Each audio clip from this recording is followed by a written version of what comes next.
Yeah, that was the other question. You just did another album called Above the Clouds, which is a Gangstar reference, right? Yeah, that goes back to my hip hop roots. Oh no, I get it, dude. Because I'm a huge head, man. I'm a huge head of hip hop. Like I said, I love the culture.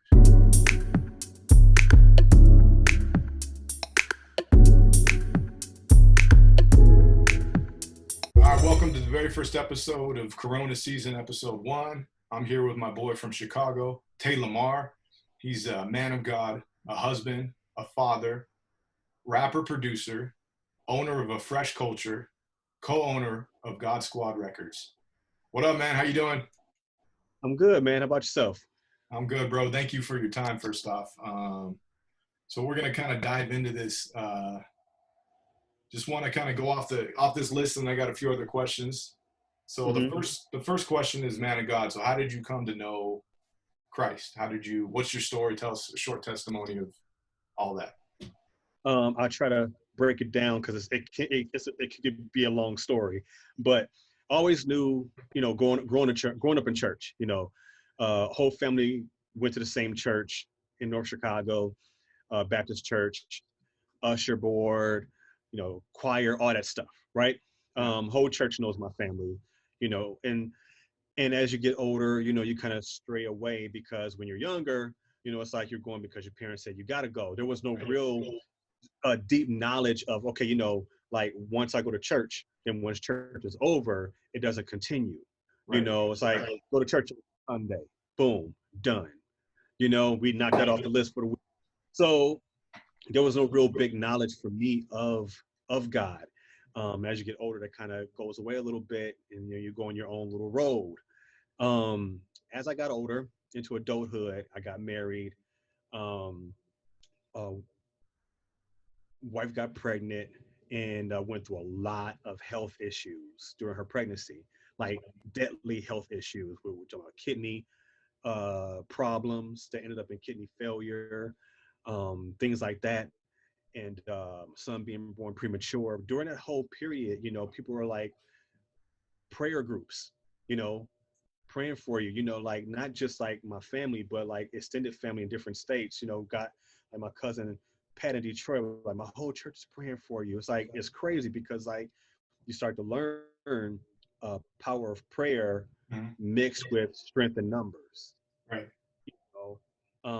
So fast forward, going through all these health problems, my wife has to have my son prematurely, has to get a C-section because blood pressure is going sky high. She was diabetic, type 1 diabetic since 6 years old. Um, Son is born.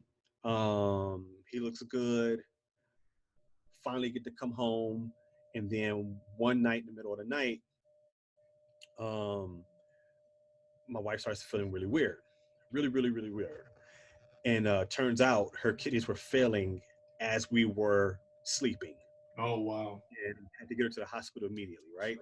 Yeah. She went on dialysis immediately the moment she got to the hospital, because if we'd have waited and just took our time, like, oh, we'll wait and see what happens when you wake up in the morning, blah, blah, she might not be here today. These are the problems we were going through. During this time, people praying and things like that.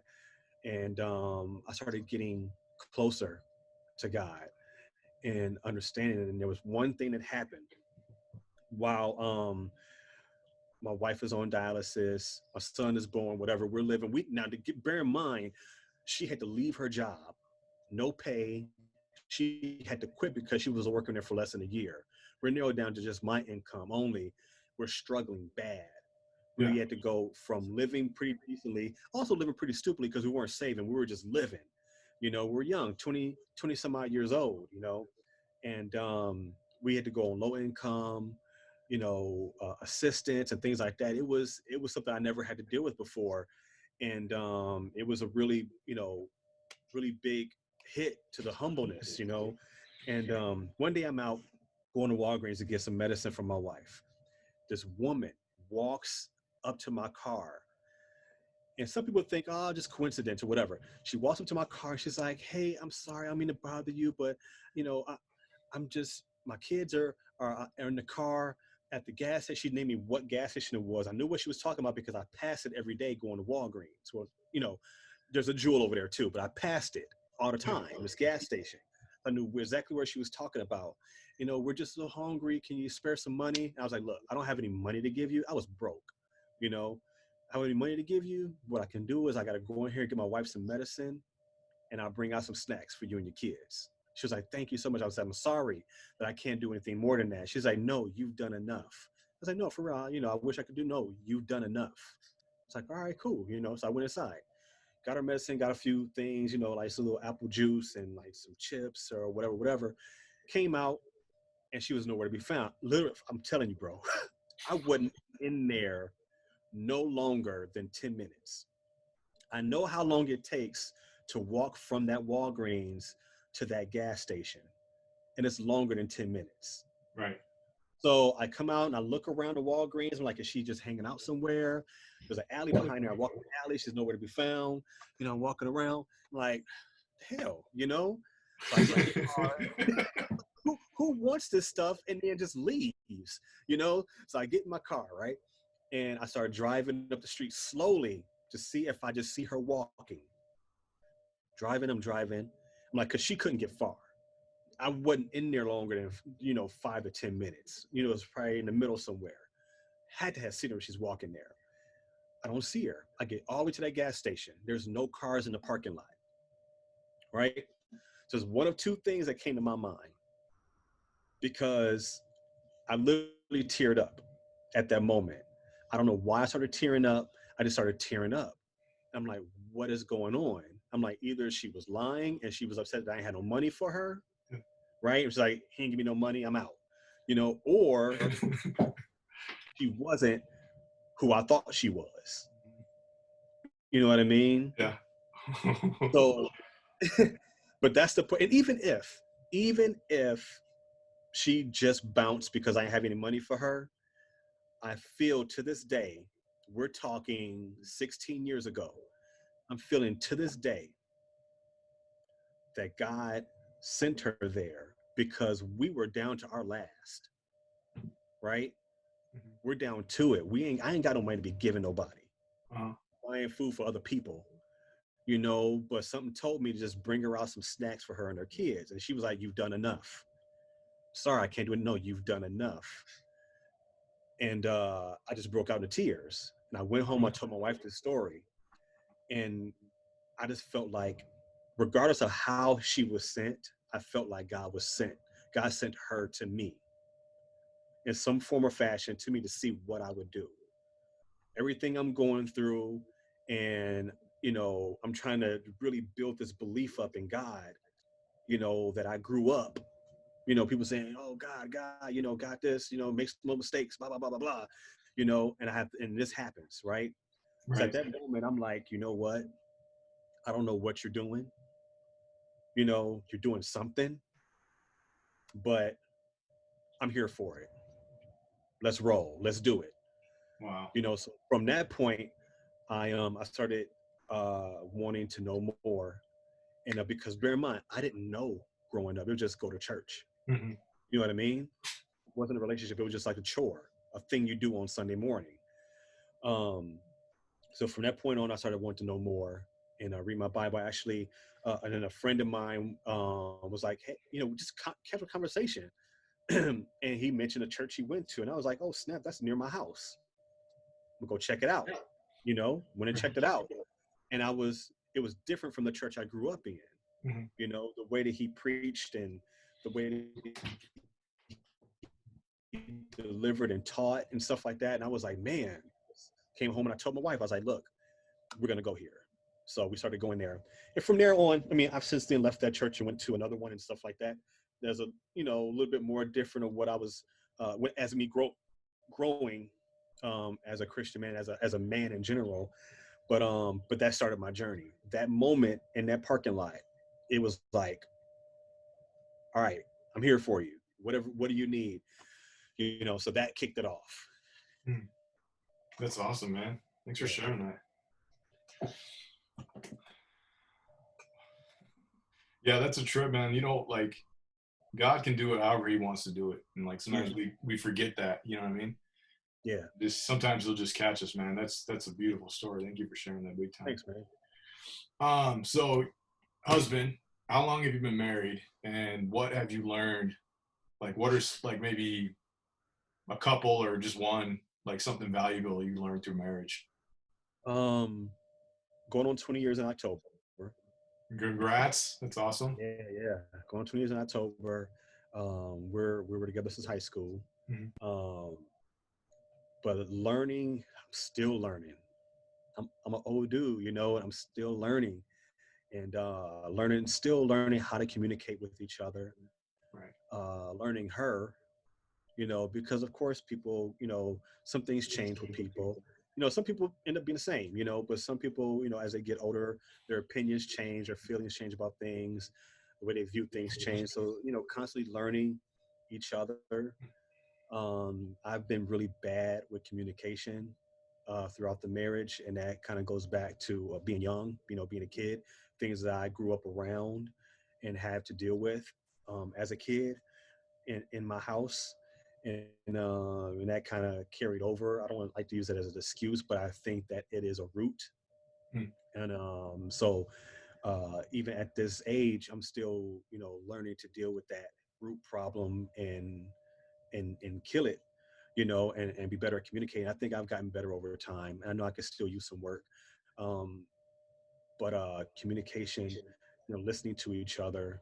And one thing that we've been trying to work on, especially before this whole epidemic or pandemic happened, was, dating more, because we're going on 20 years, you kind of lose what to talk about sometimes Mm. after that long, having a conversation. Sometimes your conversations become I won't say repetitive, but like sometimes you talk about some of the same things, Yeah. you know. But just trying to figure out ways just to keep things fresh as you get older, because I want to I don't want it to end. I wanted to be 20, 30, 40, whatever God has for us, more years. But the other thing is keeping God in a relationship. I think that's really helped us because we grew up. She didn't grow up in a church, you know, and I think as the husband, I think I brought that into our home, the brought God into our home, kind of spearheaded it, by saying, hey, because I told her, I said, I'm going to go to visit this church. I'm gonna come back and let how it went. She's like, all right, cool. So I think I brought that into the home, and she didn't really go to church except for me. Even when I was younger, going to to church, I grew up with my family. Right. I brought her there. So keeping God in your relationship, in your home, in your family, um, communication, dating, and just if you see something dimming, try to find a way to brighten it back up again.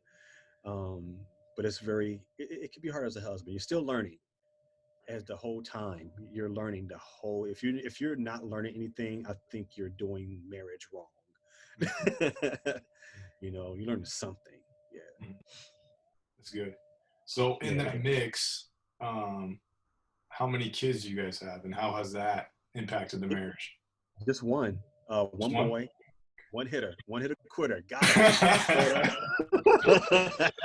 But but one boy, and he's our miracle, because when she got pregnant, they were like the questions of maybe you should abort. Not from us, but from like the doctors, because of her health conditions. Right. And there's a risk involved of you making it, of him making it, things like that. So he's our miracle. But after he was born, I didn't want to put her through that anymore. And yes, I trust in God. I do. At the same time, I felt like it was a decision that I had to trust that I was making the right decision and I was getting fixed so that she doesn't get pregnant again. Mm. I would hate for her to go through that again and possibly end up losing her. Hmm. And then I know how it feels to grow up in a single parent household. Right. Then I would have to grow up. Then my son would have to grow up in a single parent household with just me. And I don't know how I would have had to deal with that, because he ended up having diabetes too. And he had it, and my wife is the one who caught it. You know, I just thought that he was being a normal kid. Drink a lot of water, or go run around the house, run outside, I get thirsty, drink some water. Blah. My wife just looked at him. She just looked at him and said something's wrong with him. I'm like, what are Oh. you talking about? She's like, no, there's something wrong. And she still had her kit from when she was diabetic because she had a transplant. She had a pancreas and a kidney transplant. Wow. So when her kidneys failed, her brother gave her a kidney, and then a year later, she got a pancreas from a donor who I think it was a motorcycle accident. They told us, but it was a donor, and the pancreas matched, started working immediately. But she still had her little blood testing kit, and she pricked his finger, tested his blood. His blood sugar was sky high, super high, like deadly. And I'm like, dang, what if she wasn't here? You know, and what if he went into like a diabetic coma because I didn't know? Mm. I can't. She just literally, fam. I'm not exaggerating. She looked at him. So I thank God for that. I have that in a song from like forever ago, like 7, 8 years ago. I talked about that story.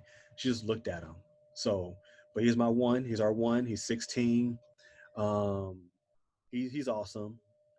Witty, funny, tall, a lot of hair on his head. Loves video games. Loves TikTok. All this stuff. How old is he? 16. Okay. Oh yeah, yeah. He loves TikTok. That's like all the teenagers are on that thing, man. Yeah, he's funny. I get on there sometimes with him too.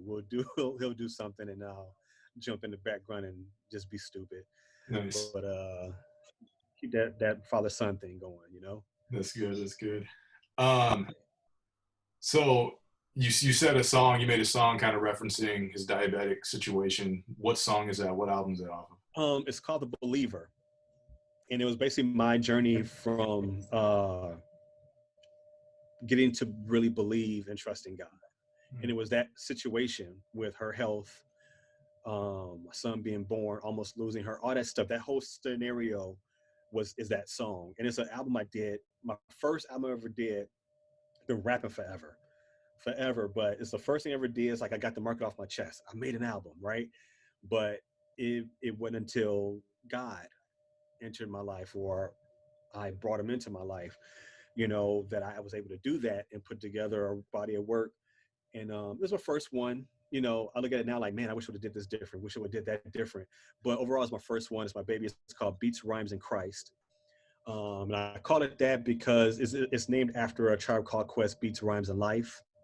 But on top of that, I made that album. The album, I got super inspired because Tribe made that documentary, Beats, Rhymes, and Life, that Michael Rappaport did about them. Yeah. And they're my favorite group. My favorite group. I don't care, just secular, Christian, whatever. They're like my favorite group growing up. And that documentary, just watching their travels from the beginning to the end when they broke up, and it inspired me. And it spawned the sound of that entire album, just the sound in general. Couldn't find anybody to make beats for me. Everybody was doing trap beats or whatever. I want to say it's 2012, 2013. So I started digging around. Like I always have stuff playing in my head, right? It was always beatboxing to myself, how would that sound? So I'm like, you know what? Let me see if I can start doing this stuff on my own. So I found this program, started making beats on my own. What program? Beatmaker. It was Beatmaker 2 at the time. Now they're on Beatmaker 3, which is crazy. It's on the iPad. So I'm an iOS producer, and there's a lot of us out there is what I'm finding out. There's a ton of iOS producers. Marv for Beats is an iOS producer. He is crazy. But that program allowed me to sample, chop, all this stuff. And I made an entire album. I made half of the God Squad album on that and everything I did ever since then. But so I started making beats to my own. And the first beat I ever did, I gave to Ref. Revelation 3:16 is the name of the song. And I sampled my auntie. My auntie made this album where guys playing the piano and she just singing hymns. And I took a sample and I chopped it in half, 2 little parts. Threw some crazy drums to it. It sounds sinister. The piano It's crazy. But I gave it to him. There's things I would have done a little differently with that too, but it's my first one, and I gave it to him, and he kind of killed that. He killed it. But made my album with that entire thing on my own with the sound that I wanted. And on that album was The Believer, where I talked about that whole story. Actually, The Believer, I didn't do that beat. I actually found some other dude from in the UK who gave me that beat. But so that's maybe 2 beats out of like maybe 13 songs that I didn't do. But yeah, the whole album. So yeah, Beats, Rhymes, and Christ. That's my baby. Nice. So that was your first official album then, right? Or okay. Yep. Was that under the God Squad or was that just independent?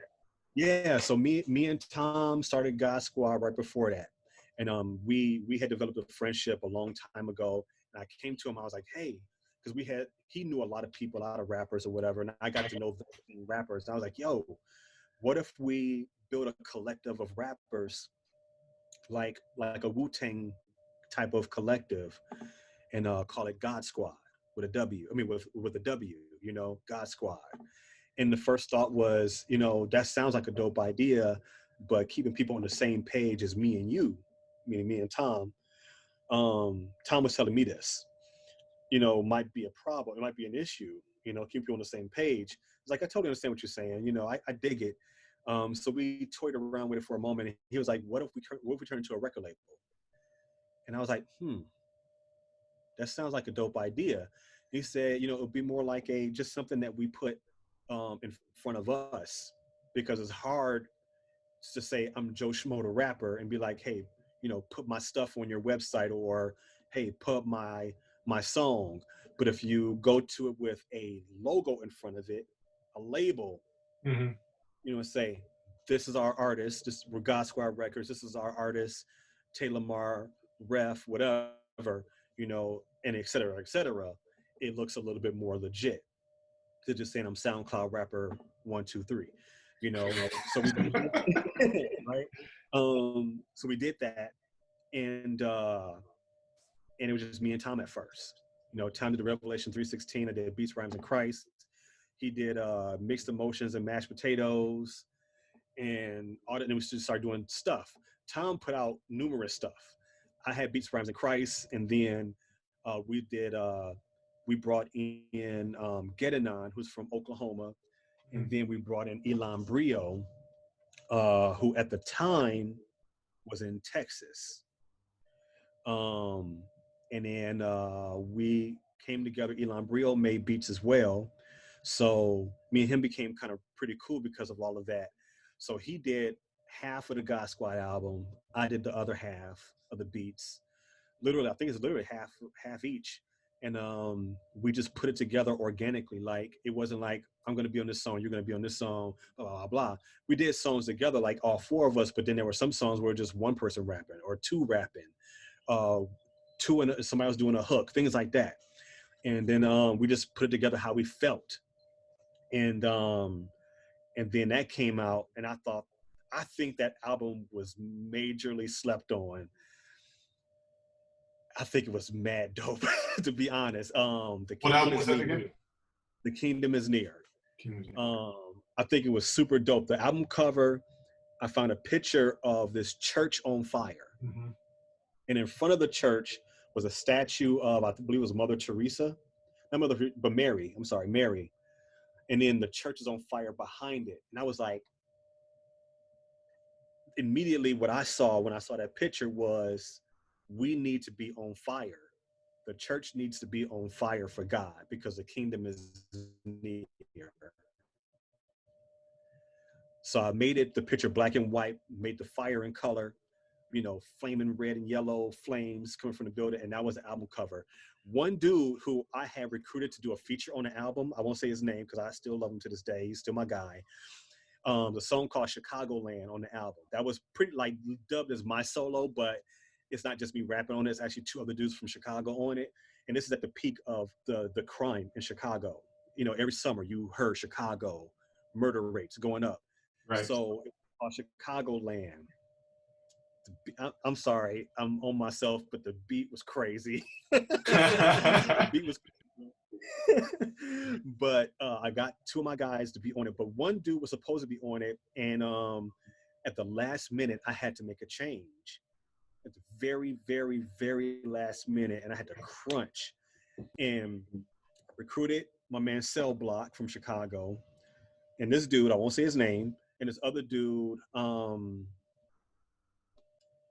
this is horrible because I just got a big old brain freeze because I call him James all the time. Shoot, it'll come to me in a second. But he didn't give me his verse right away, and I'm looking it up. Shit, why can't I spell? Hold on. Go. So let's see. Cloak the Scribe. Crap, that's his name. Cloak the Scribe. Anyway, so Cloak didn't give me his verse back. So I got this other dude to jump on it, and I mixed his vocals in. His verse was super long. So I thought it was a verse and a hook. I'm like, okay, this is dope. We'll roll it in there, you know. He could transition from his verse into the next verse, right? So I kind of did it, and then finished the song, sent it to him. He didn't like what I did. He kind of had a problem with it. But the biggest problem he had was the church being on fire. He's like, I can't be a part of that. You got a burning church on your album cover. I was like, you're kind of reading it wrong. I explained it to him, and he still wasn't feeling it. I was like, all right, fine. Same day, literally less than 30 minutes later, Cloak the Scribe sends me his verse. I was like, better late than never, bro, because you was almost off the album. But so I mixed his verse in, sent it to my guys, said, dude, we got to change this. Take out this verse, put this one in there, blah, blah, blah, blah. He's like, all right, cool, I'm on it. So we got that done, got to add it to the album, and it was done. But I don't even know why I started talking about that. But but overall, that album was super slept on, but it was so crazy. We should probably start pubbing that album more again, just bring it back out again, start pubbing it. But we did that. Tom kept bringing out stuff. Then we brought on Jovi Harp, who got in. I think you know Jovi. Yeah. Idaho. And he just put out an album 2 weeks ago, but it just hit iTunes and Spotify this past Friday. Pretty dope. I did a lot of production on there too. Nice. A lot of production on there. Probably, I think about 6 songs. So probably roughly almost half of the joint. But his came out pretty dope, I think. And then I later on put out a couple more joints too. So nice. Yeah. So yeah, that was the other question. You just did another album called Above the Clouds, which is a Gangstar reference, right? Yeah. That goes back to my hip hop roots. Oh no, I get it, dude. Because I'm a huge head, man. I'm a huge head of hip hop. Like I said, I love the culture. I don't love necessarily what it represents sometimes, but like I love the people in it. Right. And I mean, it's like if you know anything about like the hip hop culture, like even your shirt, like I'm looking at your shirt and I'm like, isn't that like an homage to like Jordans? Yep. So I don't know if anybody who's watching can see it, but it's the cement. Cement is just a color on Jordan. So if you see gray on a Jordan shoe, they'll label it as cement. Mm-hmm. But there's 2 things that happen on the cement shoes. You'll see the cement specs, or you see the elephant print. So this one is the specs, which is found on the Jordan 4 What The that came out last year. There's some other Jordan 4s that came out originally that had the cement specs on it, I believe. But you'll see it sporadically throughout. So that's when I came up with these. This was a hoodie first, which anybody watching, I have like a few hoodies left. They're almost out of stock. But there you go. Gotta plug it. Right, summertime's coming around. So I did the t-shirt, the white tee.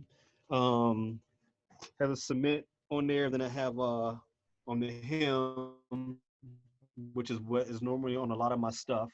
The days of refreshing comes from the Lord. That's what a fresh culture means to me. That's what stay fresh means to me. I think there's something on the back too. I don't know. Yeah, you do. Dipped in faith. Yeah. Streetwear dipped in faith. Yep. Dipped in faith. Yeah. So, but yeah, it's the culture, man. Jordans is street culture. It's hip hop culture. It's streetwear culture. I mean, shoot, it's even crossover into pop culture. My wife is walking in here trying to make an appearance. What up? How are you? I'm good. good. This is Tiffany. Is this live? No, we're just recording it. It's recording. This is Oh. Tiffany, Can you edit this? aka Tiffany Brooks of HGTV. This is my girl. What I up? live with a superstar. That's right. I was going to ask you about that. We're going to get to that. Yeah. Hi. Hi. You just being nosy. Yeah, you didn't have to do all that. I had to. We got to plug everything. Everything's a plug. Yeah. HGTV Smart Home. She does that. But anyway, so yeah, it's just streetwear culture, man, and hip hop, it all. But yeah, Above the Clouds. I guess we'll get back to this later. Above the Clouds, me, and Intellect. How'd you meet him really quick? Social media. I forgot. I literally forgot how I came across him on social media, but I came across him and I looked up his album. The album that I found first was, let me just do my research, because he has a few different albums, but the one that I found first was, let's see, Intellect, The Solution. Album called The Solution that he put out in 2019. And I was like, this album is dope. And dude he has his voice, right? So I reached out to him and we started talking. And turns out we were around the same age. We grew up on the same hip hop music, love the same style. We both are huge Gang Starr fans, you know, Wu-Tang, Tribe, all that stuff. You know, we grew up on the same type of hip hop. Yeah, you know, and I mean, you name it, you know, Nas, Boot Camp, you know, everything, EPMD, etc. But so we started talking, and I was like, hey, you know, I do beats, man. I would love to shoot you a beat, man, and see if we can do something together. So I sent him this beat that I did called The Righteous. And the beat is old. It's actually an old beat that I did, but I hated it because it wasn't done right. And I had recently just redid it, and it came out the way that I wanted it to come out. So I sent it to him, and he was like, yo, this is dope. He started writing to it immediately. Right. And he came back with his rhymes. I was like, I think we got something. I was like, why don't we just do some more music? Let's do an album. And he came back to me. He thought about it. He was like, yeah, let's do that. Let's do it. So, and I said, I want to call it The Righteous. It's the first song that we did together. I think it's a dope album title. Let's call it The Righteous. So after that, it came to me to say, hey, how about anytime we do a project together? Because you're a solo dude, I'm a producer. Anytime we do a project together, let's give ourselves a group name. So we started thinking of group names. Came up with a couple different ones, and it went back to Above the Clouds because the Gang Starr reference of us both being Gang Starr fans. Premier is like a top 5 producer for me, maybe even top 3. You know, if not one, I don't know. He's there, right? But it kind of stuck. It was kind of like different, like A Tribe Called Quest, right? Above the Clouds. It was like not a typical sounding group name. So we rolled with it, and also the similarities to me was the fact that I like how Intellect compared to Guru, right? Nobody, and I said this about Intellect. I think is a really dope MC. A lot of people didn't always see Guru as a dope MC, but he had a voice that commanded attention, right? So the comparison to me with Guru with Intellect is that he has a voice that commands attention, as well as being a dope MC. But on top of that, Guru had a knack for staying on topic. It's like you hear a Gang Starr song and there's a title, he stayed on topic of that title, where some rappers stray away to just talk about stuff and then give it a name, right? I'm rapping, this is the name of the song. No, it's like Guru had a title. This is a subject matter I'm on, and I'm rapping about it through the whole song. Intellect has a knack for doing that too, and I appreciate that as an MC to be able to stick on topic. So and that's what he did with The Righteous. He stuck on topic with the title. So, and then me being a beat maker, very influenced by DJ Premier, by Pete Rock, by Large Professor, Q-Tip, Ninth Wonder, you know, just a lot of producers, but Premier being one of the main ones. I was like, this is made in heaven, Above the Clouds is us. We started cranking out songs. I was sending them beats. Some didn't work, some did. He was cranking them out. I was like, man, we got a dope album, bro. I'm listening to this. And I'm not saying this as like, because I'm doing it, but I'm saying as a point that like some point I got to the point where I was listening to it as not like it was my album. Mm-hmm. I listened to it like I was just a fan. Like, man, this is crazy, so, and rightfully so, it's getting a lot of good attention. Yeah.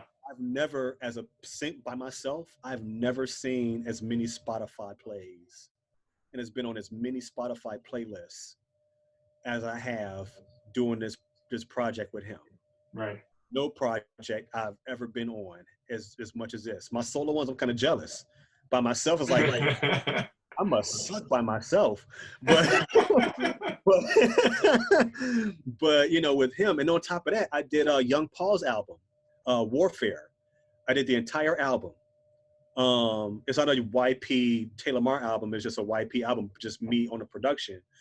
And his album got crazy streams and downloads, right? I'm like, man, I've never seen this before just on my own. This is bananas. Right. So I'm really proud of those two, but I'm super proud of YP's album because it came out dope. I'm super proud because this is a group album of me and him really put into, with YP, it was me sending him beats. With me and Intellect, it was us like, hey, does this beat work for our album? I got this, and what do you think? Blah, blah, blah, blah. It was more, I was more into it. Collaboration. Exactly. So more collaboration. But so I'm really, really proud of that album, the way it came out, man. It came out super dope. I rapped one time on it. I wasn't even going to, but I did an interlude, right? So and I was like, got that off my chest. We're working on the song Crown, which is the first song on the album. We're working on a remix where I'm actually gonna rap too. Nice. I'm like 2 bars away from finishing my verse, but it's like one of those verses I kept going. It was like it was hitting me, and I kept going, and I don't know how to end it. I'm like, I need to end this verse. 20 bars, 24 bars, 28 bars. About 20 bars, right? I gotta end this verse. But so yeah, because that song is really dope. I did that beat initially to be a commercial for a Fresh Culture. I had a vision to take that beat and advertise my hats, which I call crowns. Uh-huh. All my snapbacks are called crowns.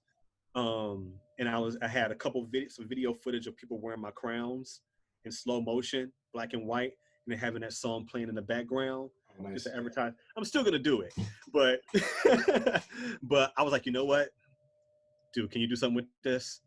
He was like, yeah, this is crazy. Let's do it. And I was like, so this is the first song. I told him this is the first song. I'm sorry, whatever your opinion is, but this is the first song on the album, and it fit perfect being the first song. So yeah, Above the Clouds, The Righteous. Y'all need to be on that. It's good. I was listening to this morning because I saw you guys put it out, and then I forgot that you guys put it out, to be honest. And I was like, oh crap, I didn't even listen to it yet. And I listened to it, and I'm loving it too, man. It's definitely got that, especially you have DJ, what's his name? Sean P. Sean P. Yeah. You featured him on a couple, and those definitely have that heavy Gangstar influence. Scratches. Yeah. I'm like, oh snap, that's sick, dude. But I like is it the Real Ones? I think that's number 3. And then the PSA is like, I think that's Tae Lamar. I think that's him. And yeah, it's you. I'm like, yeah, man, where you at in the rest of the album? Right. No, I was like, I was itching. And then I was like, I'm gonna do this one. He was like, go for it. I was like, cool. I went for it. But yeah, Real Ones is dope. I love the scratch on that. And then it's crazy we named the song Above the Clouds and the group name is Above the Clouds. But it was cool though, because Sean P scratched in Guru, Above the Clouds. I'm like, oh, this is crazy. That song right there. Man, I love that album. So what is for you, because Intellect might have a different opinion, but what's your favorite track on that album? My favorite track? Okay, let me go through in my head. Come, Righteous, We Got the Way. Gosh. Yeah, so there's Crown, right? Righteous, Real Ones, The Way, Above the Clouds, Right. PSA, Reflection, Thank God, and For God's Sake. I say, you know what I think? And the political correct answer is I love all of them, which I do.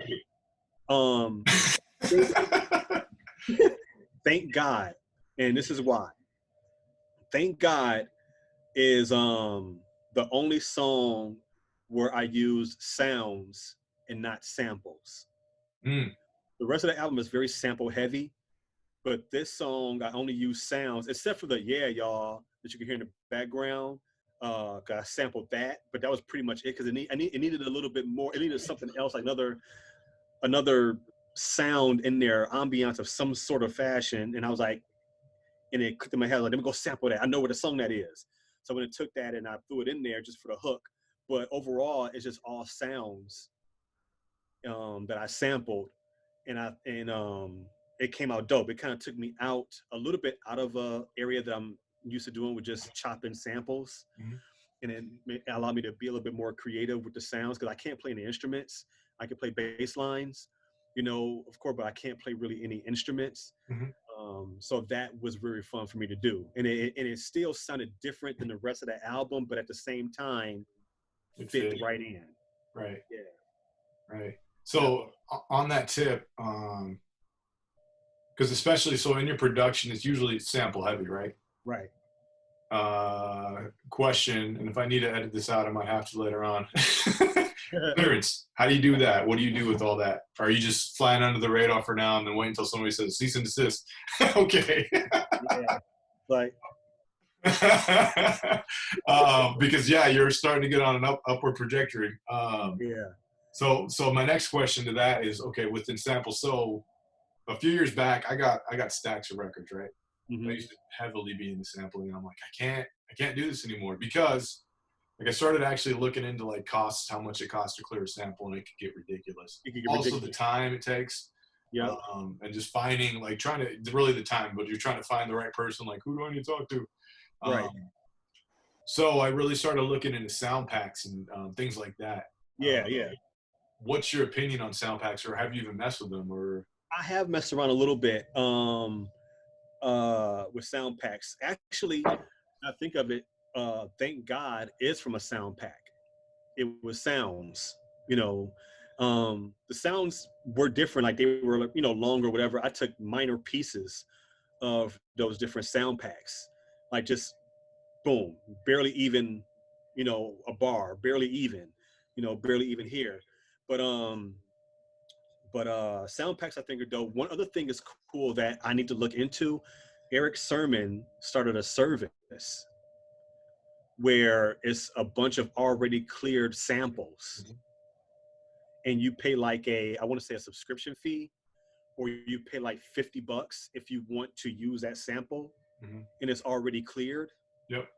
Which is a dope service because people like us who can't afford to give somebody $1,500, $5,000 or whatever, mm-hmm. For a sample. I mean, hopefully you come across somebody who says, just give me a percentage of the download or whatever, if you come across that. But I think it depends on the relationship you have with people. Right. But Eric Sermon came out with that service. I can't remember the name of it. I got to find it. But it's a service that I do want to dig into because if I know Eric Sermon, being the producer he is and the legend that he is, mm-hmm. he didn't come across no whack samples, So I'm pretty sure he got some heat. Right. That he tapped into. Yeah. Yeah, there's I don't know what that one, I don't know if they're the same thing. There's another one called Tracklib. It's the same idea. So they have all these samples and they have is it Tracklib? Okay. It might be it. And they have like tiers. So like you can get like there's a $50 sample, $100 XY, and it just keeps going up depending. Like you're trying to sample Diana Ross, it's like $1,000 or something. But they do all the legwork for you, right? Right. Okay. I was curious about that because I mean the age we live in, there's so much out there now, and it's like I don't know if you're the type, like maybe you still do. Maybe I'm wrong. I don't know. Do you crate dig at all? Yeah. I don't have a crap load of records, but I have a handful of records. My only problem is my record player has an issue importing into my computer. So if I go through records, I'll have the records just because I want to have the records, But if I see something I like, I'll go find it digitally, and then I sample off the MP3 or whatever wave from it. Because I don't know, my record player, I don't know, maybe I just need a better one, but importing into the computer just it gave me issues. So, but yeah, I have the records, but when I sample, I have to get it digitally to do it. Yeah. Right. Makes sense. Where we at on time? Okay. So I mean, we haven't we haven't even gotten into the Corona issues. Really quick though, we'll go into. I want to talk about Fresh Culture as well as God Squad. So you're a rapper producer. Were you rapping or making beats first? Which one came first? I was rapping first. I was always rapping ever since I was young. Okay. I made my first rhyme in the 6th grade. Nice. Corny as heck, but I thought it was okay. Mad Fresh Prince, but but Fresh Prince wasn't corny back. By the way, Fresh Prince was ill back in the day. Ill. Oh yeah. But clean is what I mean by the Fresh Prince. It was clean, but but but going into God Squad, I was rapping first, and then that's around the same time I started beat making. Because you couldn't find producers or whatever. Right, I couldn't find people to give me beats that I wanted, so that's when I jumped into that. So, best $20 ever spent in my life on that beatmaker program. Maybe $20 back and some. Right. But, right. Okay, so that came, and then so you're rapping, and then you guys started God Squad, right? Right. So how did you and Tom link up? Like, how did that come about? Me and Tom linked up on Bizzle's Facebook page. I think we both commented on something. This before he became. This is when Bizzle was more of the Illuminati rapper, right? Before he started making albums or whatever. I think it was just more mixtapes. Yeah, the mixtapes. Right. And for some reason, he messaged me directly and was like, I'm a rapper, but I haven't been rapping long. I'm trying to remember the words correctly, but I haven't been rapping long. I think he was doing like kind of punk stuff, Christian punk. He wanted me to hear what he had, right? I was like, all right, cool, shoot on over. And why is he asking me? I don't know, because I'm like, I'm just, really doing this for, as a hobby or for fun anyway, but I think being that I did have an opinion to give, and I think my opinion was valid, and he took it as legit, like I was being real, and what I basically told him was, I said, I think you really have something important to say. You have something you want to say and get off your chest, and it's really God driven. And I said, but your sound quality is really, really, really bad. And he told me, he said, yeah, I'm recording this stuff through this app on my phone. I was like, that's why. And he appreciated my opinion. And I was like, if you can clean the delivery up a little bit and find a way to make it sound better, quality wise, right, so I can really do something. And he told me there was some other rapper that he reached out to that is known. I can't remember which one it was, but he was known. And Tom said he was one of his favorite rappers, and Christian hip hop rapper. And dude told him, don't quit your day job. And Tom, didn't take that too well. Like, it was like, man, it's like your favorite ball player shunning you on an autograph, right? Right. And so when he asked me, and I was honest, I didn't just give him some crappy answer, right. like that, and then from there, we actually developed a friendship, and we started talking more and more and more. And that's when we decided to do, he actually got him to do a song for me, a song I had called Champion. It was a remix of the song Champion that I made. And he jumped on it. And that was the first time we ever did a song together. And then from that point on, we, did more stuff. We did a crazy joint where we went back and forth called Just Rhyming with Ref on my Beats, Rhymes, and Christ album, where I do 4 bars, he did 4 bars. Technology, bro. We wrote it like through text message, wrote my 4 bars, Cause I sent him the beat, wrote my 4 bars. He texted me his 4 bars. I think we wrote that song in like an hour, maybe, together, text message, and then he recorded his part, sent it to me. I recorded it, we pieced it together, and it sounded like we were in the same room together. But and we got DJ Doc Silva out of California to scratch on it, which Nice. came out really dope.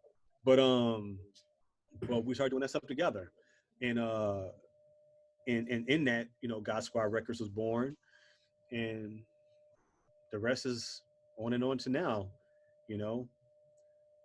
Nice, nice. Yeah. And then, so from that, when did A Fresh Culture come about? A Fresh Culture came about 3 years ago. And tell us what that is. A Fresh Culture is my clothing line, streetwear brand, streetwear dipped in faith. And I used to do these shirts called Yola back 2013-ish, something like that. And it was more of a fun thing I was doing, and it really popped off where I live. Everybody wanted a shirt, and I started doing it in different colors and stuff like that. Everybody wanted a Yola shirt. It was like, man, that's dope. You only live again. Because at that time, YOLO was popular. So we just took a play on words and did YOLO. It was like, no, you don't only live once. Not if you live how I live, whatever. So and it was what scripture was that? 1 Corinthians 5:17, I think it was. And that was YOLA to us. But along the way, life happened, everything, and it just kind of went dead. The trend of YOLO faded away, so it all faded away. And then my buddy, Wiley, who I used to rap with back in the day, he hit me up. He was like, bro, why did you stop doing clothing? I was like, just went away. The YOLO thing, YOLA just kind of was a fad. It seems like it just died. And plus just life happened, He was like, man, so you should start doing that again, man. You really had something. I was like, yeah, but I don't know if I could bring that whole YOLA thing back. I don't know. He was like, I feel you. We talked. So I thought about it for a little while, and I was like, man, he's right. I did have something pretty cool going. So maybe if I just do something different, and maybe, and then as some time went on, the word afresh, there's a song called, from Jesus Culture called Fall Afresh. Really beautiful song. And the word afresh, I was like, and I never heard the word afresh before. So I looked at what it meant, and I was like, yo, that's real. It's like, just to begin anew. It's like every day you start your day afresh. That's just one thing. You start your day afresh. You wake up, start your day afresh to go do this or whatever. And in my case, it was like, it's another day to live, to do it again, to do what you didn't do right yesterday. You're given another day, by the grace of God, to start the day afresh. What are we going to do with it? And to do that, you make it a culture within yourself. This is a culture that I'm going to live, that I live by. I already lived by this before this name even popped into my head. This is a culture, to read your Bible, to pray to God, to pray for people, to repent, to forgive. All those to me is how I would stay fresh every day. Mm-hmm. And at that time, the stay fresh thing didn't click, but later on it did. So I started a fresh culture. This is how I live afresh every day. I started the clothing brand. I made up a logo and all this other stuff, and I just went for it. Right. I started doing these t-shirts, but I was spinning it off of pop culture, taking pop culture things and spinning it and making it, Jesus friendly, whatever, whether it's a Starbucks logo or whatever, just taking things and making it Jesus, right? Right. Ultimately, for lack of better words, it was corny. It was mad corny, and it showed because I wasn't selling a thing. It wasn't popping at all, I spent more than I made, and I made $300 in sales, and I spent more than that, on just trying to get it going and pubbing it. So November of 2018, which at that point it was already like a year old. I shut it down. Because I got to rethink this because I'm doing something wrong, right? All right, hold Something's up. not right. With that right there, like, so going into it, did you have money set aside, or were you just like shoveling money into it, or how did you get a business loan? What'd you do?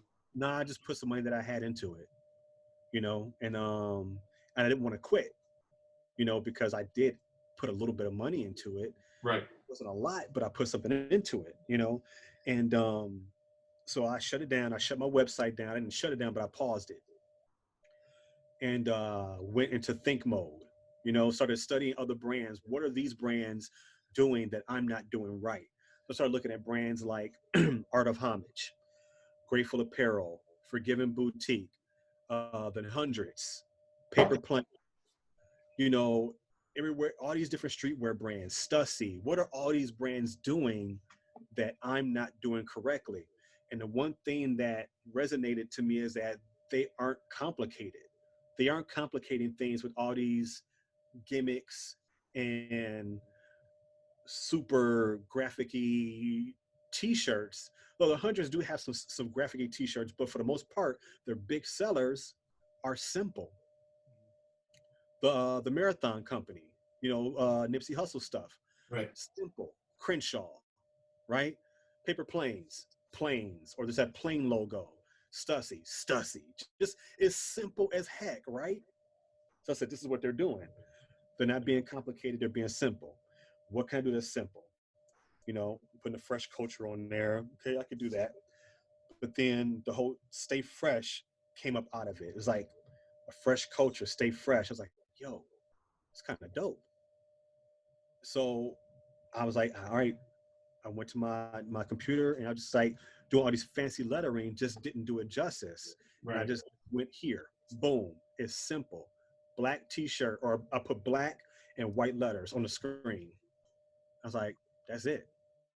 So I started off, I kicked it back open with 12 hats, 12 snapbacks. I have one laying here. There's one here somewhere. Hold on, I'll grab it. All right.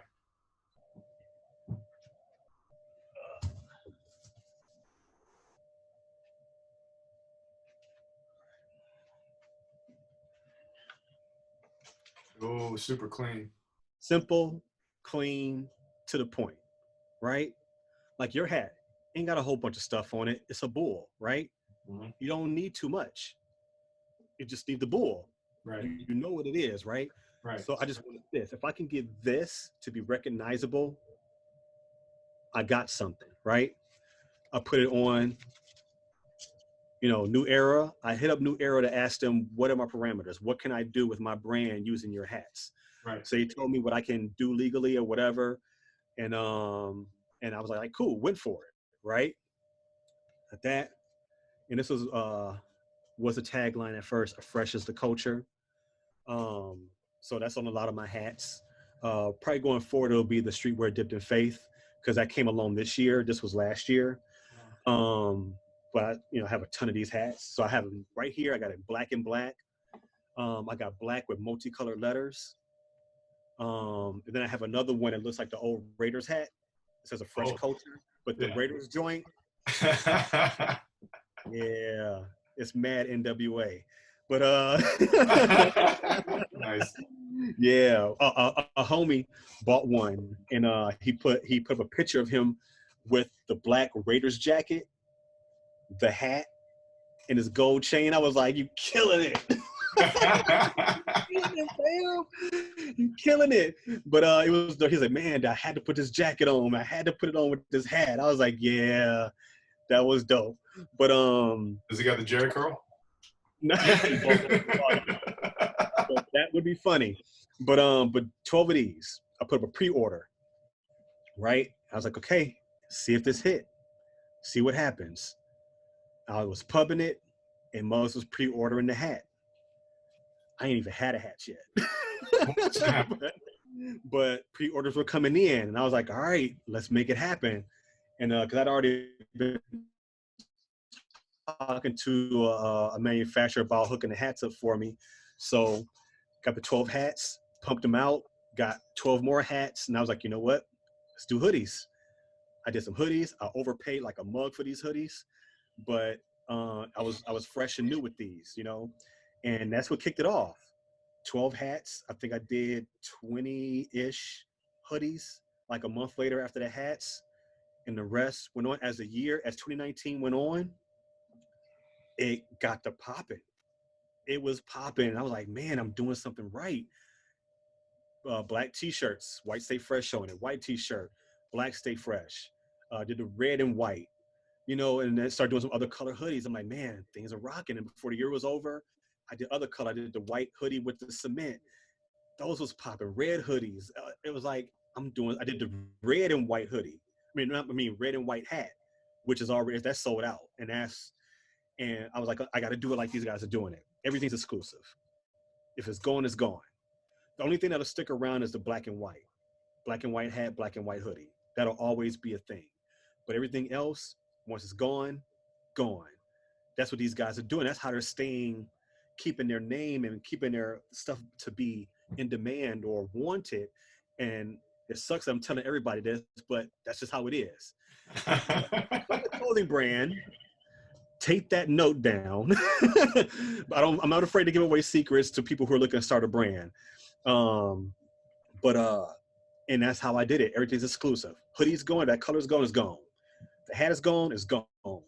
And it started popping before you knew it. I pretty much trumped my $300, I don't know the percentage, but put it this way, I was in 5 figures in sales. Wow. Went from 3 to 5 figures, in that year span. And I was like, crap, I'm doing something right. So I'm like, now the sky's the limit. What else can I do? That's dope. So this year, I'm gonna let y'all in on something. This year, I was like, I'm gonna find some people to collab with. So a homie of mine, a Chicago artist, painter, dope artist. Her name is Vavi. Vavi Solomon. You can follow her on Instagram at Vavi Solomon. That's VAVISOLOMON. So Solomon. She's a dope artist. She sings, but artsy is her thing, and she has a dope pen game and paintbrush game. But anyway, we collabed on a project where we're releasing a collection. First 3 shirts are coming out on Saturday, the 4th. I don't know when you're airing this, but the 4th. It's called Windalow Fresh. She has this character called Windalow. This flowy looking characters. She's a girl, but she just like, I don't know, she's cool looking. And I'm like, this is dope. Let's incorporate this with Stay Fresh and just make it a collection. So we did that. So we called it Windalow Fresh. Right. So that's a pretty dope collection we're dropping. There's a rapper out of California that I'm trying to connect with to do a couple shirts with. He's trying to build his brand out there in California. He's not a Christian rapper. He's just a rapper. But he reached out to me, and I'm like, I think you got skills, and I think he has talent, and he wants to work with me. I'm like, because I think my brand wasn't made just to be boxed, and I hate using boxed in, because to me it's like, if you're a believer, you get it, right?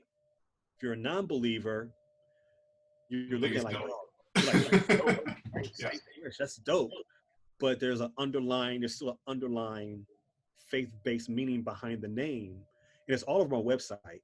It's on my website. It's on, It's on the shirt, man. On the shirt, it's on things that I do, right?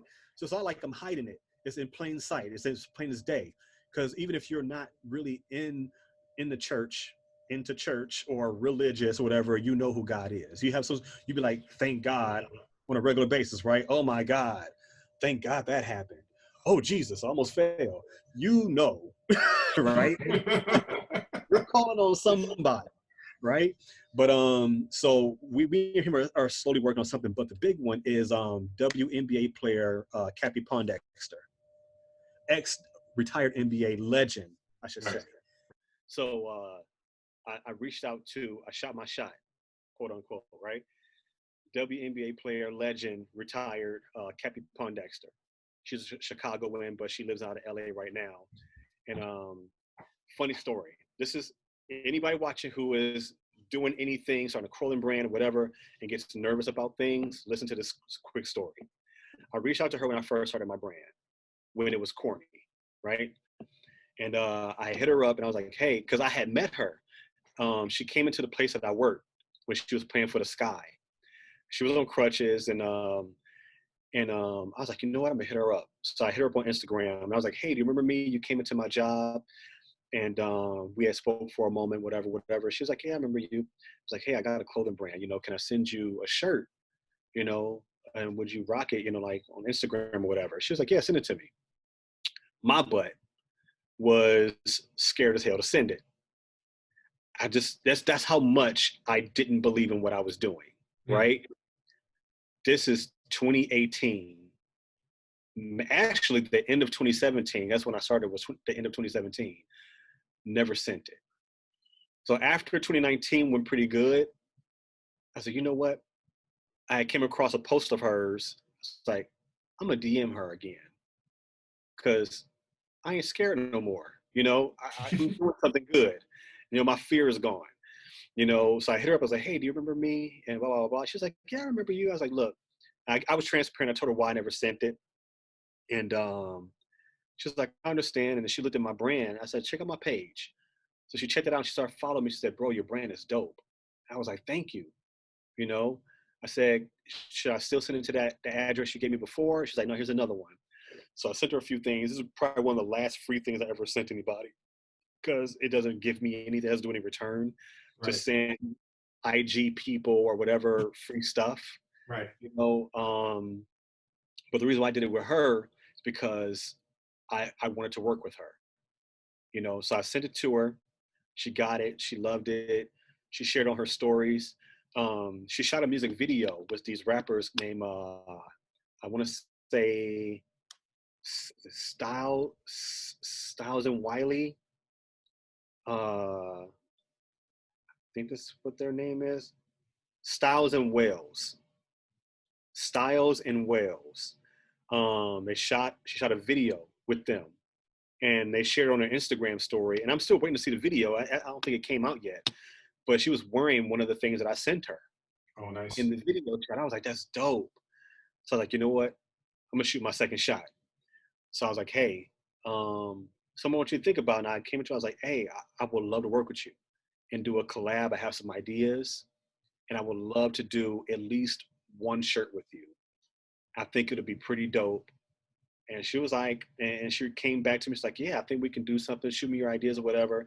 Gave her some ideas, and then tweaking here and there. We came up with something that was really dope. And we're just working on it right now. Things are slowed down because of the whole coronavirus, world shutting down thing happening, but it's still in the works. We actually talked a couple nights ago, and she actually plugged me on an Instagram live feed. She was live, and I started watching. It's like, oh, shout out to Fresh Culture. We work on this crazy collaboration. I was like, so it's still in the works. But yeah, Cappy Pondexter. Me and her working on something that's been pretty dope. So that's where I'm at right now. I'm just trying to create and make it even better and up my 5 figures, and up at a notch, what I did last year. So I think I'm on the right track, and actually make a profit, hopefully, Right. But yeah, man, and it's going good, man. I'm loving it. I love it. It feels fun to do, and I don't mind doing it. I love working on it every day. Nice. Yeah. So, okay, so you kind of touched base on that too. I mean, that was kind of the whole premise of this. Like, I wanted to get to know a little more about you. I think other interviews might be a little bit different, but because we have so many similarities, and like, I respect you as a person first off, but also just like your work ethic and all those things. So I wanted to kind of get into the nitty gritty of that. Not that I'm going to not do that with other people, but specifically with you, there's a pretty big story to tell, which I appreciate you sharing all that. Thanks. But kind of going into what we talked about, just so the whole thing, I'm calling this the Corona season or whatever, Corona season. In this season, so 2 questions. So the first question is, what was your daily routine before all this went down? And then now, what is your daily routine now that we're in the middle of this? I'm still trying to narrow down a daily routine while we're going through this. My whole family is just home, and we're just, getting up, and we're eating later, every day, and but just we're starting late. Hmm. We don't have to get up so early. My normal routine every day was getting up at 5:30 in the morning, and getting my son, getting myself together so I can get my son to the bus stop. He goes to a school where we got to drive 20 minutes to a bus stop, 15, 20 minutes. He goes to a private school.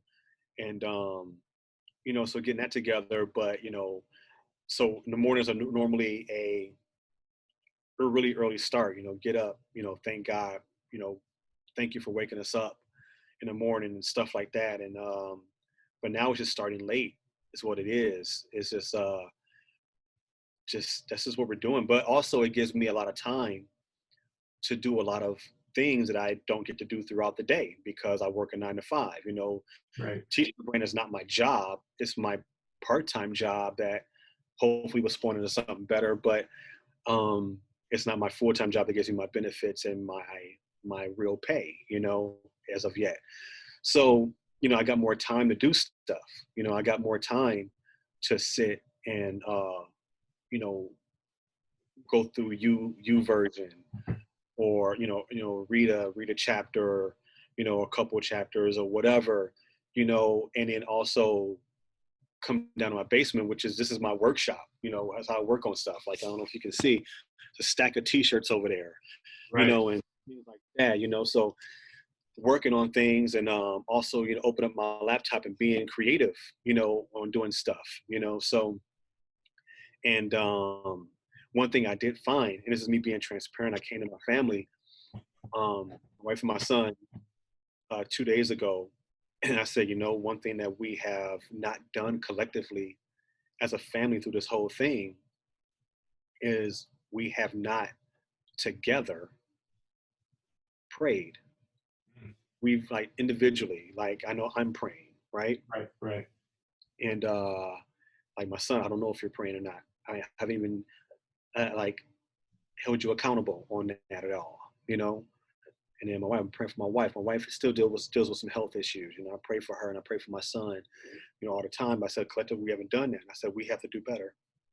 I know we're going through the motion of, spending our day getting house together, because it's messy, because we live busy lives, things like that. What else around the house can we get done? My wife is an interior designer.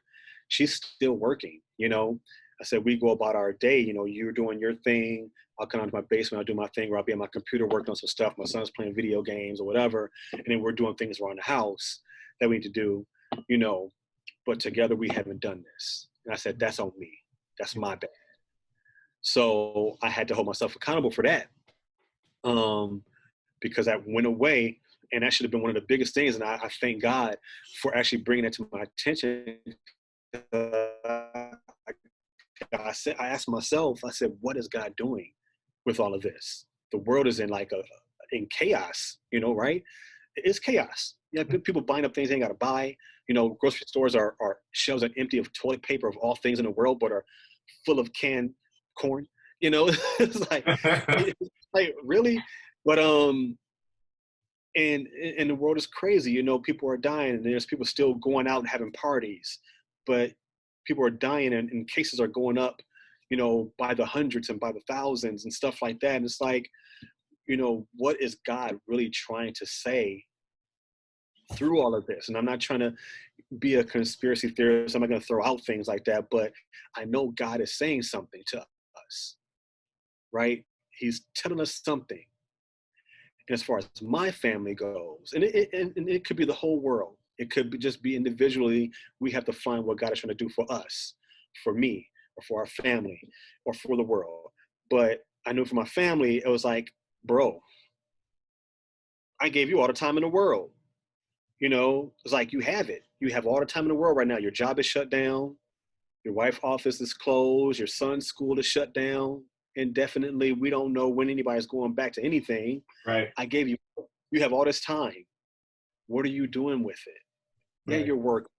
I know your brand is about me. I get it. But what are you doing? We're laughing because Right? it's just beautiful because it's like, I know your brand's about me. I get it. But what are you doing? But what are you doing? Right? So it's like, you're right, man. You're getting your Martin Lawrence voice. You're right, man. Oh. Right. So I had to go to my family with that. And, we got to hold ourselves accountable. And I got to hold my family accountable as well for that. And I'm glad I get to talk about that, with you and share that with whoever is watching.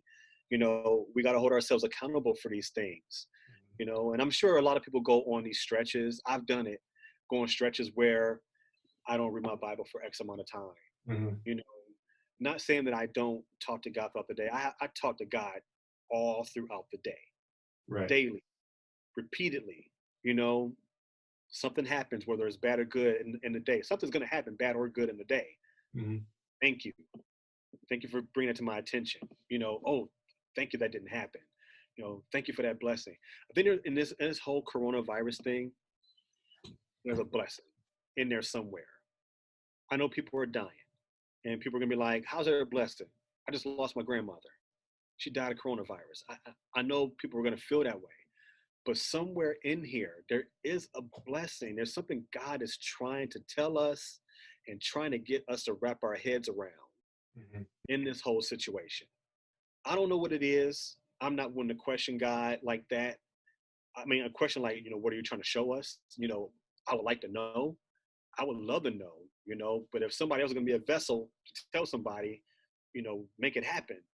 You know, of course, we still got to keep our eyes open for people who are like, wolves just trying to take advantage of the situation. Right. But like, what are you really trying to say to us, right? And that's kind of where my head is wrapped around.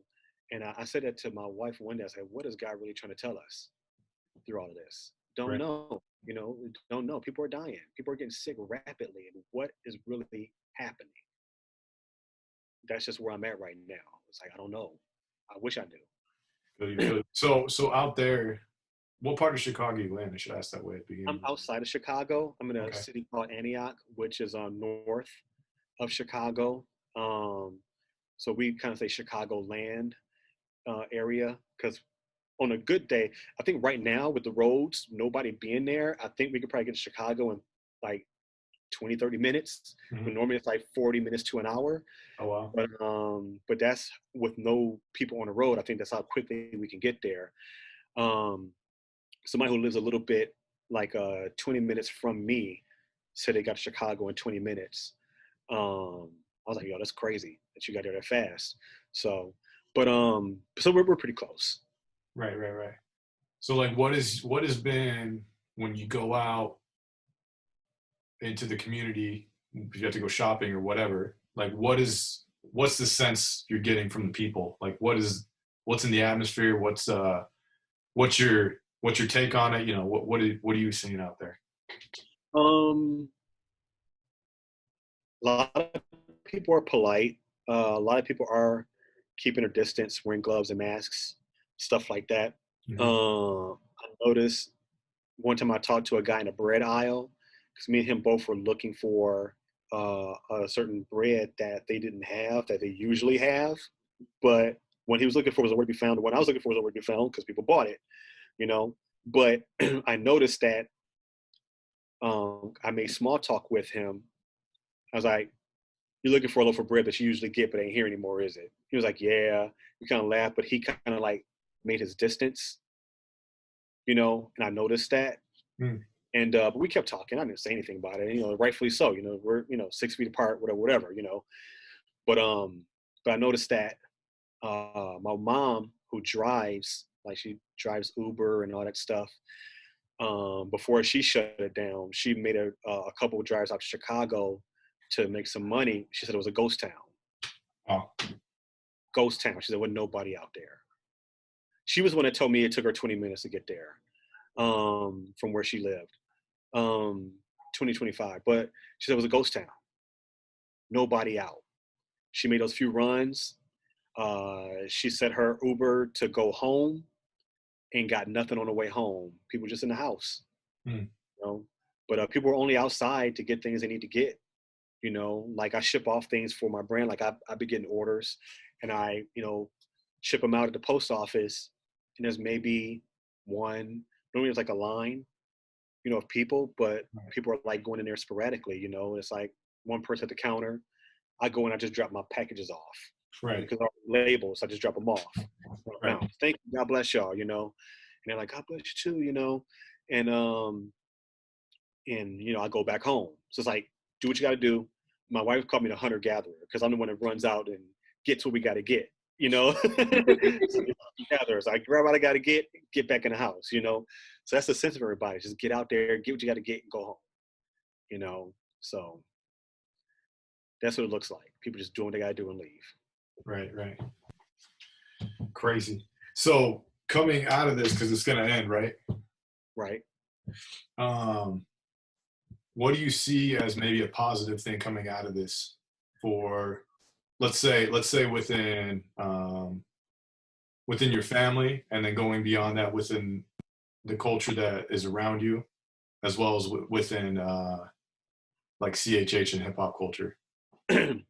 For my family, I think it's just being appreciative of things that we're missing.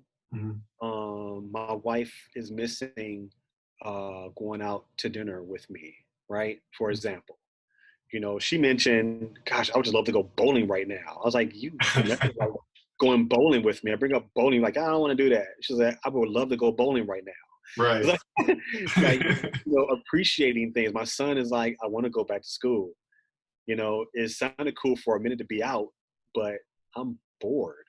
He's doing school from home. They're doing e-learning. How long have you guys been locked down right now? We're in week 3. Week 3, okay. We're So we just started. We're like in day 6 or something. Yeah, Idaho just started. Yeah, crazy. We're way behind on everything. Yeah, right. Yeah, we're in week 3 right now, and my son is like, I'm bored. I'd rather be in a classroom with my friends. He's on virtual classrooms, and stuff like that. So he's bored in that sense. He's getting his work done. He has to do school for like 5 hours. They show when he logs in and when he logs out, and but they're like just missing, just social interacting with people. They're missing it. I think my son is appreciating school a little bit more, and my wife wants to get out. I'm a home person. I don't mind being home, Yeah, that's me. I don't mind being home, man. But I would love to take my wife out to dinner, go out to a movie. There's only so much on Netflix you can watch and things like that. And you turn to CNN and everything's crazy. So that's just us, just appreciating things a little bit more. Maybe we'll start getting out of the house more because right now we can't. Maybe we'll start doing that a little bit more, appreciating the time that we can spend on a nice day. When the weather breaks and gets better, 80 degrees and stuff like that, we can go out and just hang out downtown Chicago or whatever. Just appreciate a little bit more. I think for the world, the world is probably thinking the same thing, just appreciating stuff. I'm hoping people are seeing the blessings in it as well, and that probably is one of them, is starting to appreciate life and life outside of the house and having your health, and losing loved ones and knowing people who's lost loved ones, and appreciating your life more. But hopefully the government can take this as a cue as well, is to be prepared for this stuff, because we weren't prepared as a country. Right. We weren't prepared for it at all. And if we were, who knows how much of a better situation we'd be in, Right. Hopefully the president, which it doesn't seem like he'll get his head out of his butt because he thinks he can't do any wrong, he's not taking blame for anything, and it's like, maybe hopefully that he'll have a moment, like a bro moment, like, bro, a light bulb flash, like, I need to get this together. I could have done a better job. Maybe he won't admit it, but maybe he can say it to himself, and then it shows, hopefully. I would pray for that to happen for him. I pray for him. We should all pray for our president. He's the leader of our country. We should pray for him. We don't got to like him, right, but we'll pray for him that he does the right thing, and he does the right thing, and then he shows some wisdom and leadership. So I hope that happens, for our world. As far as Christian hip hop, Um, you know, I think we still have it in a sense that, you know, we're in a digital age where we can just put out stuff, Mm-hmm. you know, and I think that doesn't have to change now. I think that's still going. I don't Mm-hmm. think that'll change when this whole thing ends. But I just think them as people, all of us as people, the same thing I said just a moment ago, is just being appreciative of God and what we have, what's given to us in life and time. Time is a mofo, man. Time is a mother. What are we doing with our time? Like I said, like I feel like God is telling me, what are you doing? What are you really doing? Right. You know, time is a mug, man. It's like, what are we doing? What mark are we leaving? Are we leaving? You know, with our day on people that we interact with on a regular basis? What stamp are we leaving? You know, when we leave that interaction with somebody, you know, is it the wrong, you know, stamp, or is it a godly stamp? I'm not saying that you got to act high and mighty with people, but when you leave that person, do they feel a sense of friendliness and peace, and a sense of love, which to me, love and peace is godly. And I'm pretty sure you probably think the same thing. You know, do they feel that sense when you leave that person? You know, the time that we spend with any interaction with regular people, strangers, and family. But I just think that as a whole, I don't think CHH really changes. I think everybody's moving forward because we're Christian hip hop. You know, we're putting out music, right? That's what CHH is. We're ministering through music, and we don't have to stop doing that because we still have the capability of doing it because it's all digital now. Right. You know, we could do everything. Like I said, me and Tom made songs. We made a God Squad album from our own, you know, living rooms, bedrooms, basements, you know. So that doesn't stop anything. But as a people, just hope that everybody just becomes more appreciative of life, more friendly, you know, less hateful, more loving. Because no matter what our skin color is, no matter what our political affiliation, I can't understand why people are still being political, right? It's Right. like, it doesn't matter if you're a Republican or Democrat, you're still sick, right? You still got sick. You're in the Senate, you still got sick. Your political affiliation did not stop that Right. at all, you know? So it's like, hopefully that stuff changes. There's so much, this climate is crazy with all that stuff. And maybe that's what, maybe God is trying to shut us the heck up, sit us down and show us that, hey, I don't care who you are, you can still get it. You know, it's like you in a court, you can still get this. Come get it. You know, it's like it doesn't matter. You know, 7 foot, 5 foot, still getting this work. I think God is like feeling the same way. Like you can still get this disease. You can still get this virus. Doesn't matter who you are. So hopefully people will be able to see that when this is all over. Doesn't matter what your faith is, political affiliation, skin color, sex, sexual preference, whatever, you can still get this. You need to play it safe, but hopefully people come out of this and be like, yo, I love my life. I love you. You know, let's cut all the nonsense. What can we do to make this place better? Right. Because right now it's not better. It's showing even more now, you know? Crazy, crazy.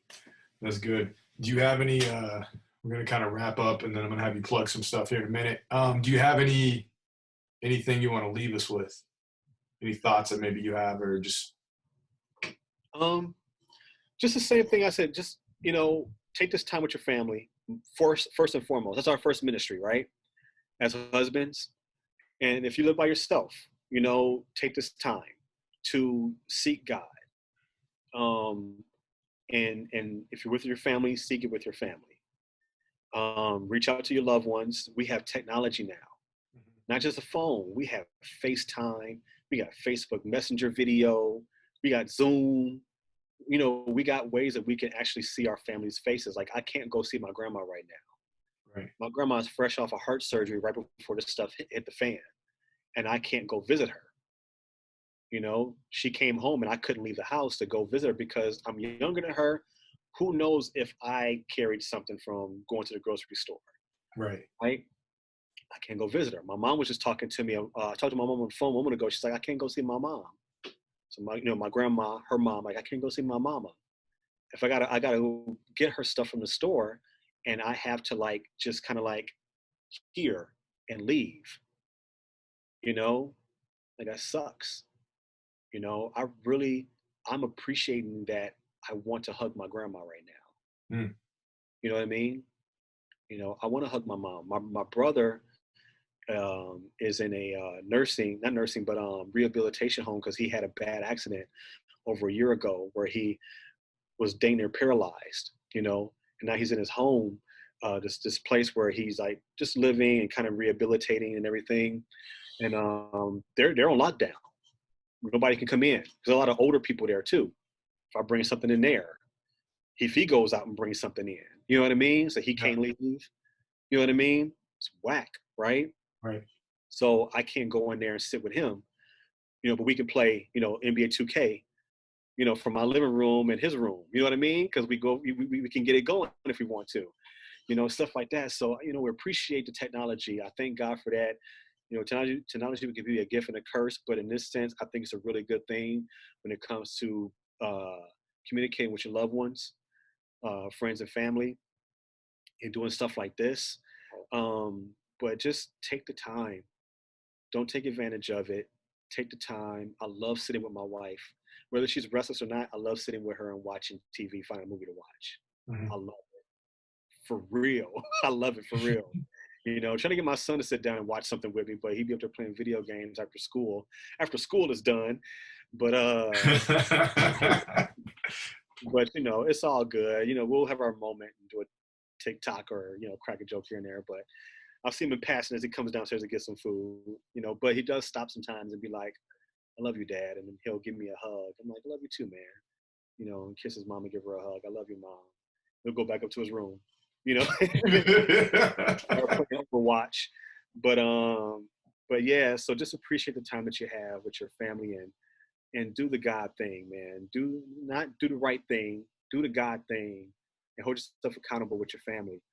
And seek him and pray. When I'm done with this, I'm gonna go upstairs and pray with my family because I'm really talking to myself as I'm talking to you right now with this because that hasn't got done today. So I need to go up there and pray with my family. We woke up, we kind of went on our thing, you know. Like I said, it's easy to do. Right. It's easy to get into. So when I get done, we'll go up there and grab my wife and my son and just pray real quick and maybe find a scripture later on to go over with them and talk to them about as husbands and fathers, we got to do that. We got to lead that. So if you're a husband or a father and you're watching this, don't forget that. You've probably been doing it. You've probably been slacking. I slacked a little bit, so I got to get on my game. So don't forget that stuff. It's important. It's good. It's good. What are some stuff you want to plug really quick before we get going? All right, you ready? Now, What's your socials again? Social is Tae Lamar GSR. GSR stands for Gospel Records, but it's Tae Tae Lamar LAMAR GSR. And then I have a Fresh Culture with at a Fresh Culture, and a Fresh is AFRESH Culture. I have a collab dropping with Vavi Solomon on 4/4. And Say that one I have again. two bodies of work out right now. Say that one again. I have a collaboration with Vavi Solomon dropping 4/4. That's the Windalow Fresh collaboration. So pretty dope. Above the Clouds album is out now. It's called The Righteous. All outlets, Spotify, Apple Music. If you have Apple Music, listen to it on there because our plays on Apple Music is kind of low. Spotify is banging, but Apple Music pays more. So and so this title pays more. So if you have it, you know, but either way it goes, we're very appreciative of it. But Above the Clouds, album's called The Righteous. YP, aka Young Paul Warfare. I produced every joint on there. Jovi Harp, Jovi Harp. You can also follow him on Instagram under the same name at Jovi Harp. But he has Breathe Vertically. I produced 6 joints on there, and yeah, man, we just cranking. Ref is doing his thing at Ref Music 208. Sorry, excuse me. He's doing his thing too, and follow God Squad at God Squad Records. GODSQWAD Records, Squad Records. So follow us too, man. And just trying to make some cool things happen, man. Just trying to stay busy, make some cool, just dope gear for people to match up with their J's and and oh, anybody who's watching this, let's do a code. Let's do a discount code for people who are watching. All right. Let's do that. What we can put it together now. What do we want to do it? What do we want to make it? Corona season. Corona season. All right, let's do it. We're doing this live. We're doing this code live right now. I'm on here right now. Discounts. We'll do we'll do 15%. There you go. We'll do 15%. All right, so let's do boom. Corona season, all one word. CORONA season. SEASON, right? SEASON. Yep. Yeah, some words be looking funny when you type it in. Right. I feel you. Right. So put it this way, this code will be good. Period. It'll just be good. I'm not gonna end it. It'll be for everyone. It'll be a one time for everybody. One per customer. Boom. Is it off a total order or an item or what? Total order. Total order. Snap. I'm gonna go buy some Stay 50%. Fresh. 15% off. It's live now. Corona season. You type it in at checkout. 15% off. Boom. Boom. Well, thank you so much. I appreciate everything, man. Appreciate that right there at the end, and appreciate your time, big time. No doubt, man. Hi Thank you. again, and yeah, man. I'll reach out again.